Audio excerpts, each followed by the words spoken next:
What is MIG welding? MIG stands for Metal Inert Gas Welding. The American Welding Society calls this process gas metal arc welding, or GMAW. You might also hear it called wire welding. In MIG welding, a thin wire acts as the electrode.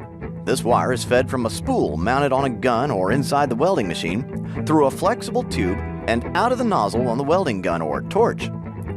The wire is fed continuously when the trigger on the welding gun is pulled. When this trigger is pulled, it also switches on the welding current and a shielding gas. An electric arc forms between this wire electrode and the workpiece and heats both metals above their melting point. These metals mix together or coalesce and solidify to join the workpieces into a single piece. The metal in these parts to be joined is called the base metal, and the metal that comes from the melting wire electrode is called filler metal. MIG welding always adds filler metal to the joint. Because the wire electrode melts as it's being used, MIG is called a consumable electrode process. Here's the MIG wire going through the wire feeder into a flexible tube or conduit liner. The liner goes through the hose or welding lead all the way to the torch nozzle. At the nozzle, the wire is fed through a contact tip and comes out at the point of the weld. Shielding gas is also fed through the welding lead. It goes through a gas diffuser and flows out of the nozzle. This shielding gas, which is often a mix of argon and CO2, protects the molten metal from reacting with oxygen, water vapor, and other things in the atmosphere. The shielding gas is stored in high-pressure cylinders like these.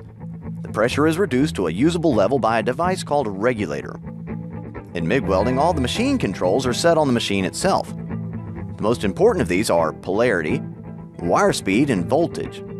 The trigger on the gun is just an on-off switch. For most MIG welding, the current is direct current, or DC. DC is like the current flowing from a car battery.